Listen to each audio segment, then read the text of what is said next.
begin with today's video, be sure to hit that like button and to subscribe for more awesome content.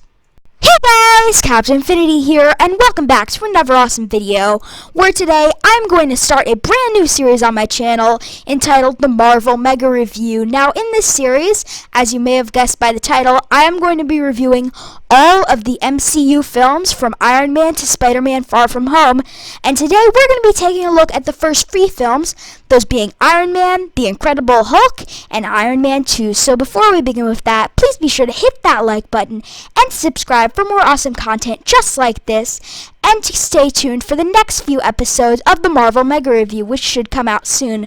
But with all of that out of the way, let's go ahead and get straight into the first episode of the Marvel Mega Review.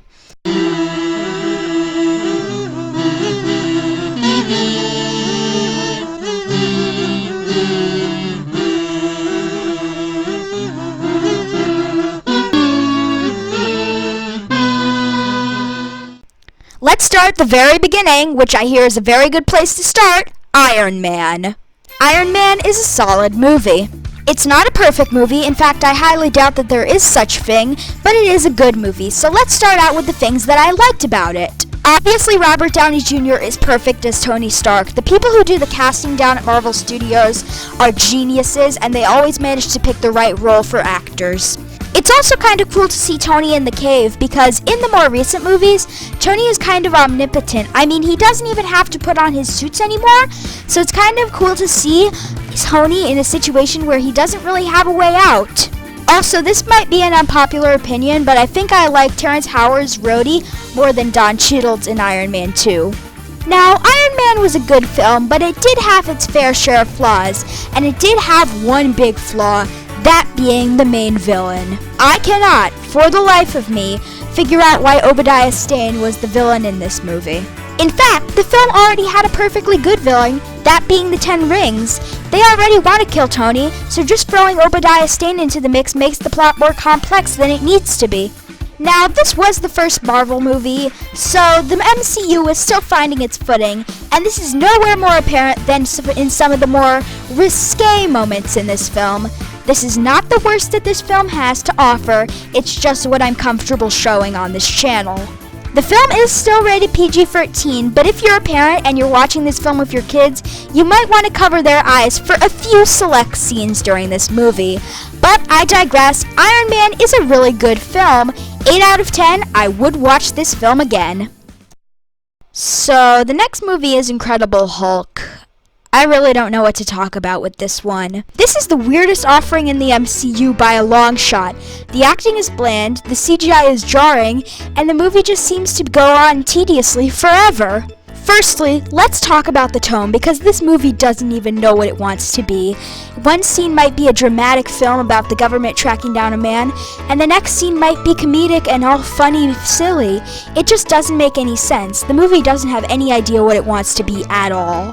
For example, this movie is supposed to be all dark and gritty and about the government tracking down a man, but there is literally a scene in which Bruce Banner bribes a man with pizza. I wish I was joking, but I'm not. Secondly, let's talk about the acting, because it really is all over the place. Edward Norton brings nothing to the role of Bruce Banner, he's just really boring, and the love interest, who I can't even remember the name of, only whispers and yells. No intermediate, just whispering and yelling. Even Ty Burrell, who I loved in Muppets Most Wanted in 2014, doesn't get enough screen time, so I really can't tell if he's good or not, but it doesn't really seem like he brings anything to that character either. Finally, let's talk about this film's CGI, because it is not great.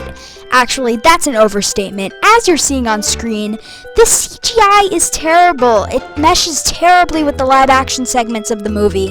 It's like 1 minute you're watching a live-action movie, and the next you're watching a clip from Shrek. It meshes horribly, and especially after the last film on this list, Iron Man, had such great CGI with the suit, this is just a disappointment. In summary, Incredible Hulk isn't a bad movie, it's just really tedious and boring to sit through. I'd rate it a 2 out of 10 and I would not watch this film again. After that train wreck of a film, we now move on to Iron Man 2. Iron Iron Man 2 is also a solid movie. Honestly, I prefer the first film, but this film does have its special moments that do bring a chuckle out of me, so let's take a look at those. Firstly, this movie is pretty funny. For me, there are a lot of jokes that were pretty funny, and as always, Robert Downey Jr. is perfect as Tony Stark. He gives a great delivery in this role, just as good as the first film, if not better. This film also fixes the villain problem from the first film.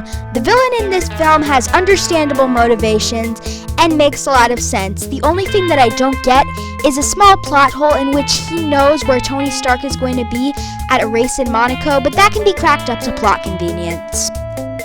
It's also pretty cool to see Tony doing whatever he wants because he thinks his heart is going to kill him. So it's really funny to see him do whatever he wants. And honestly, I think that they should have made the entire film about this.